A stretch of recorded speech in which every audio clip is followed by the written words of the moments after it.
4 چیزیں سارا دین سکڑ کے اس میں آ جائے گا، 4 چیزیں سارا دن اس میں آ جائے گا۔ 4 من کن فیہ ما ضرہ ما فاتہ من الدنیا، میرے جس امتی کو 4 چیزیں مل گئیں پھر کچھ بھی نہ ملا تو سب کچھ ملا، اور یہ 4 نہ ملی سب کچھ ملا تو بھی کچھ نہ ملا۔ 4 من کن فیہ، نماز کے بعد 4 باتیں، 4 صدق حدیث، جو سچ بولتا ہو جھوٹ نہ بولتا، جو سچ بولتا ہو جھوٹ نہ بولتا، جو سچ بولتا ہو جھوٹ نہ بولتا۔ ہے حفظ امانت، جو کسی کو دھوکہ نہ دیتا ہو، فراڈ نہ کرتا ہو، دھوکہ نہ دیتا ہو، فراڈ نہ کرتا ہو۔ میرے نبی نے فرمایا میرا امتی ہر گناہ کر سکتا ہے، 2 کبھی نہیں کرے گا، ایک دھوکہ کبھی نہیں دے گا، ایک جھوٹ کبھی نہیں بولے گا، ایک دھوکہ کبھی نہیں دے گا، ایک جھوٹ کبھی نہیں بولے گا۔ بچو سچ بولنا سیکھ لو۔ میرے معاشرے کی تباہی کا سبب یہ سیاسی لوگ نہیں ہیں، میرے معاشرے کی تباہی کا سبب ایک ایک فرد کا جھوٹ بولنا ہے، ایک ایک فرد کا دھوکے باز ہونا ہے، ایک ایک فرد کا وعدہ خلاف ہونا ہے۔ جب تجارت جھوٹ، دھوکہ، فراڈ، فریب، جس ملک کی FIR جھوٹی کٹے، ساری ترتیب جھوٹ پہ لکھی جائے، گواہ جھوٹے ہوں، وکیل جھوٹا ہو، تو آگے جج کہاں سے سچائی پر فیصلہ کرے گا؟ اور آگے جج بھی اکثر اپنے فیصلوں کو بیچنے کے لیے تیار بیٹھے ہوں، گواہ جھوٹ بولنے کے لیے تیار بیٹھے ہوں، بے گناہ کو 302 لگانے پر تیار بیٹھے ہوں۔ میرے معاشرے کا زوال بجلی کی کمی سے نہیں ہے، میرے معاشرے کا زوال تجارت کی کمی سے نہیں ہے، ملیں بند ہو رہی ہیں، اس سے میرا ملک نہیں ڈوبے گا۔ 3 دریا ہمارے خشک ہو گئے، میرا ملک اس سے نہیں اندھا ہوگا، تاریک ہوگا۔ میرا ملک اندھا اور تاریک ہے جھوٹ کی وجہ سے، دھوکے بازی کی وجہ سے۔ میرے نبی نے فرمایا جس نے دھوکہ دیا میری امت سے خارج ہو گیا۔ میرے نبی نے فرمایا جب کوئی شخص جھوٹ بولتا ہے 3 میل تک، اور ایک روایت میں آتا ہے 1 میل تک، فرشتے اس کے منہ کی بدبو سے دور بھاگ جاتے۔ آپ نے فرمایا کچا پیاز کھا کے مسجد مت آؤ، کچا پیاز کھا کے مسجد مت آؤ کہ بدبو ہوتی ہے، فرشتوں کو تکلیف ہوتی ہے۔ لیکن یہ نہیں فرمایا کہ فرشتے بھاگ جاتے ہیں، جھوٹ بولنے پر فرمایا فرشتوں کو اتنی بدبو آتی کہ 1 میل تک دور بھاگ جاتے ہیں۔ یہ تم جتنے بیٹھے ہو نا، تم ہی عہد کر لو، سچ بولنا ہے، دھوکہ نہیں دینا ہے۔ میں نے 2 باتیں بتائی ہیں، ابھی 2 باقی ہیں۔ صدق حدیث، حفظ امانت، مسلمان سچ بولتا ہے، جھوٹ نہیں بولتا، مسلمان کسی کو دھوکہ نہیں دیتا ہے، دیانتدار ہوتا ہے۔ تیسری حسن خلیقت، اخلاق اچھے مل جائیں، اخلاق اچھے مل جائیں۔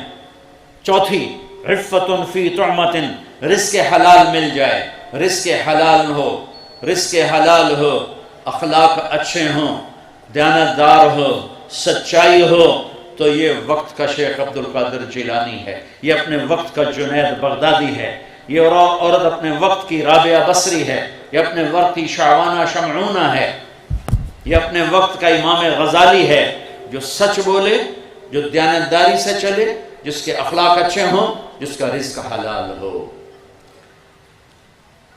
اس میں ایک لفظ ہے حسن خلیقت، اخلاق پر حسن کا لفظ آیا ہے کہ اخلاق ایک ایسا عمل ہے جو انسان کو خوبصورت بنا دیتا ہے اور اس کے رشتوں کو خوبصورت بنا دیتا ہے۔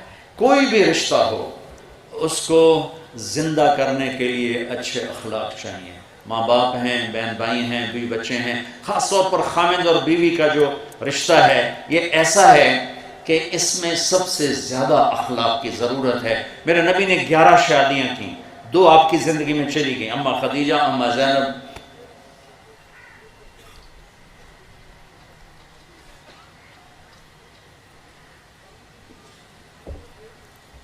9 زندہ رہیں، 9۔ میرے رب کی قسم یہ شادی یہ گھر 11 اور 2 چلی گئی 9 ساتھ تھیں، ہمیں خوبصورت زندگی سکھانے کے لیے تھیں، چونکہ یہ رشتہ سب سے زیادہ حساس ہے، سب سے زیادہ کمزور ہے۔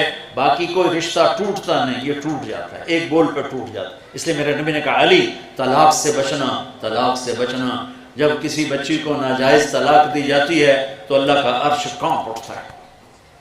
طلاق سب سے حلال میں سب سے بدترین کام ہے، طلاق سب سے بدترین کام۔ اور طلاق کی شرح بڑھ گئی ہے کہ برداشت کرنا۔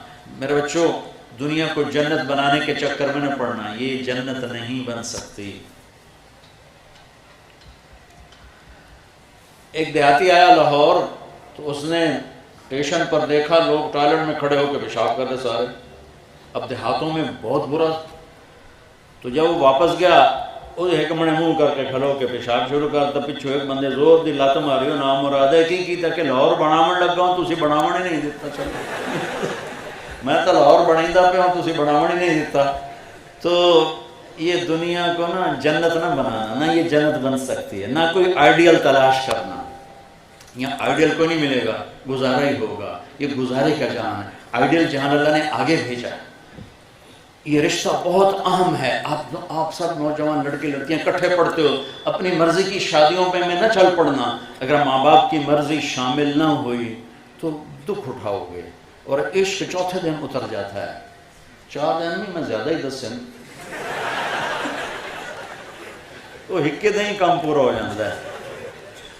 زندگی تلخ ہے، تلخ ہے، اور عشق تخیلاتی فرضی چیز ہے، خوابوں کی چیز ہے۔ اور جب حقائق ٹکر لیتے ہیں تو سارے عشق معشوقیاں بھول جاتی ہیں۔ اس لیے ماں باپ کو بیچ میں شامل کرنا یہ اگلی زندگی کی برکت کے لیے بہت ضروری ہے، بہت ضروری ہے۔ جن کی گود میں پلے ہو، جنہوں نے پروان چڑھایا ہے، جو تمہیں پیسے دے دے کر خود بھوک کاٹ کے تمہیں یہاں تک پہنچاتے ہیں، پھر تم کہتے ہو میری تو لو میرج ہے، میں جو مرضی کروں، مجھے کون ہے پوچھنے والا۔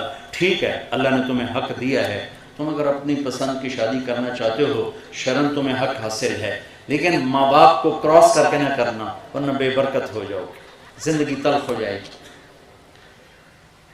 ماں باپ کی دعاؤں کو بیچ میں، ماں باپ کے لیے الگ کہتا ہوں کہ یہ اولاد کا حق ہے۔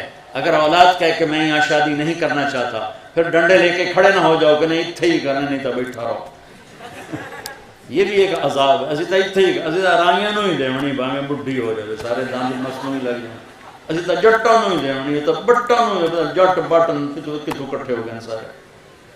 ایک طرف اخلاق اور ایک طرف عبادات میں نماز، سچائی، دیانتداری، اچھے اخلاق اور رزق حلال، تو انشاءاللہ دنیا بھی بہترین اللہ گزروائے گا اور مرتے ہی سیدھا جنت میں پہنچائے گا۔